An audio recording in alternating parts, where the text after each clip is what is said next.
Echoes Beneath the Wutai Pines. Part 1. The road that shouldn't exist.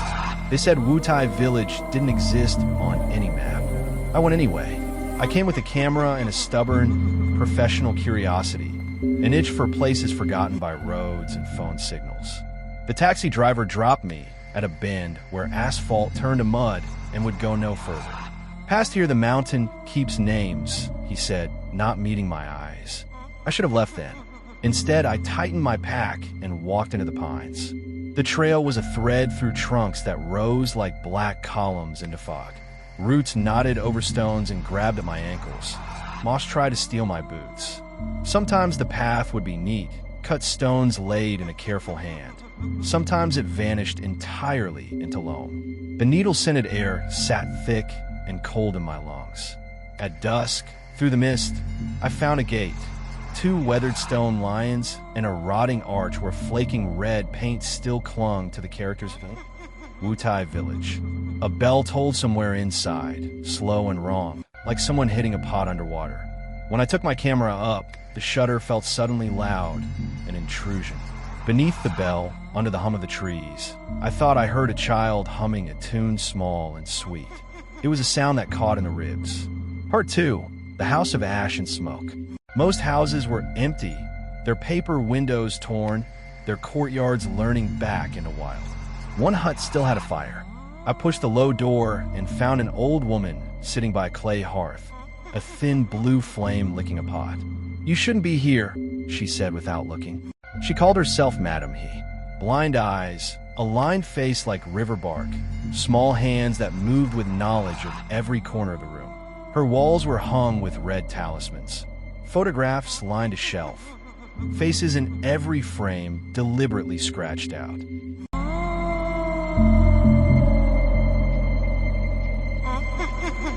She set rice before me. Her calm was a blade. When I tried to ask why she stayed, she stared at the walls and said softly, "The forest remembers its own." When night came, wind pushed the pines against the paper walls, and something brushed the window like a hand testing wood. Madam, he folded her palms and said, "If they call your name, do not answer." I told myself I believed superstition.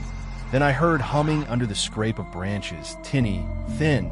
I moved to the paper and peered into the fog courtyard. A child stood there, a small figure in a red jacket, bare feet on cold ground.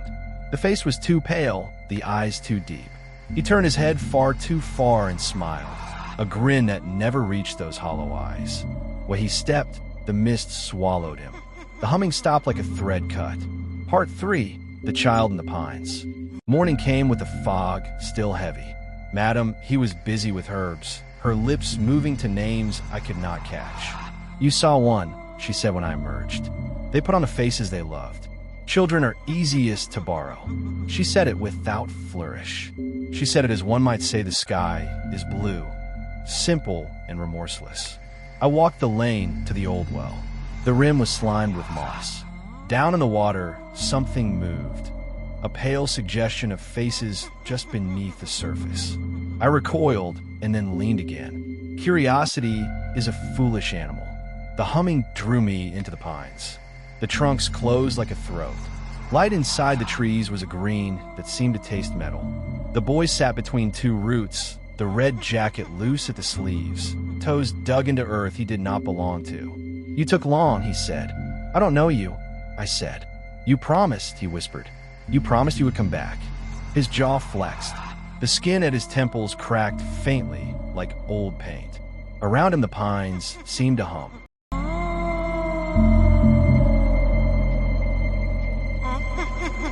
A low vibration under the bark, as if hundreds of small mouths had learned to hum the same tune. I fled. The trees tugged at my clothes and scratched my face. The lane swallowed me back into light and into Madam He's doorway, where she stood with a stick of burning incense. "They called," she said. "That's the danger." Part 4. The Night of the Drums. I planned to leave that evening. My pack was folded and ready. Compass useless, map memorized. Then the sound began, a drum deep in the earth, a slow beat that reached down past bones into something older. "You cannot go tonight," Madam He said. "They walk when the drums call." Tonight, the forest eats the border. Figures rose from between houses, pale, slow, as if relearning how to stand. Some carried bowls, some clutched toys, others bore lengths of funeral paper tangled with pine needles. They drifted with the soft insistence of things that had been waiting for a very long time. The boy in the red jacket moved among them like a small leader. When his eyes found me across the lane, the world narrowed to the black of his pupils.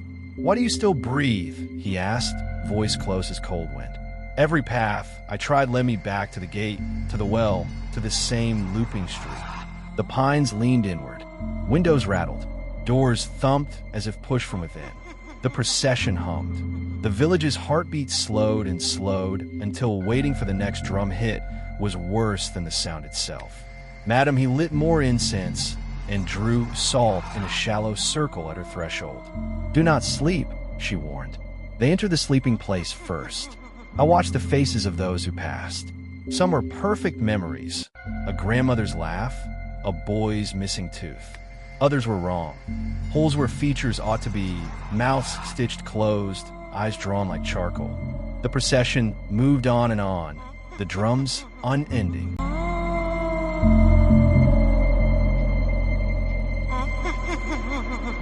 Part 5. What the Pines Remember. Time lost its shape. The sky no longer turned. Nights and days fell into one long dim wash. I stopped counting. Madam, he drifted between prayer and listless watching, murmuring names into ash. The food dwindled. I brushed my teeth with a stale rag. Hunger made the air taste tinny. One night, I ventured to the well. The surface was a black glass. Faces hovered under it like fruit in syrup. Madam He's son, a woman with a burn scar, the boy in the red jacket. There was another face, pale and familiar. My face. It smiled with my mouth, and its hand raised and reached for me. I stumbled back and felt something small and cold touch my ankle. An infant's hand, wet and urgent, hooking the cuff. Madam, he found me there and pressed a small talisman into my palm, a painted tiger the color of chipped lacquer. "Keep it on you," she said. "If the forest takes you, it will help you remember your name." That night, the house caught fire. No wind, no lightning, just flame that rose blue and quiet, as if clearing the air. Madam, he did not scream. She stood in the doorway and smiled with a serenity I could not recognize. "They call," she said. "My family. I am ready."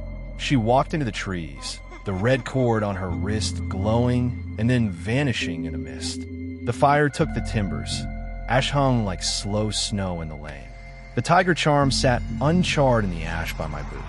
After that, the village felt less like a place and more like a memory being stored. The pines were veins, the roots were fingers.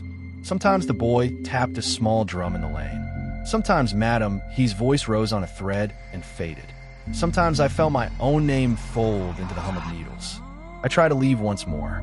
The gate stood where it had stood, but the path beyond was a wall of trunks, so close you could not squeeze between.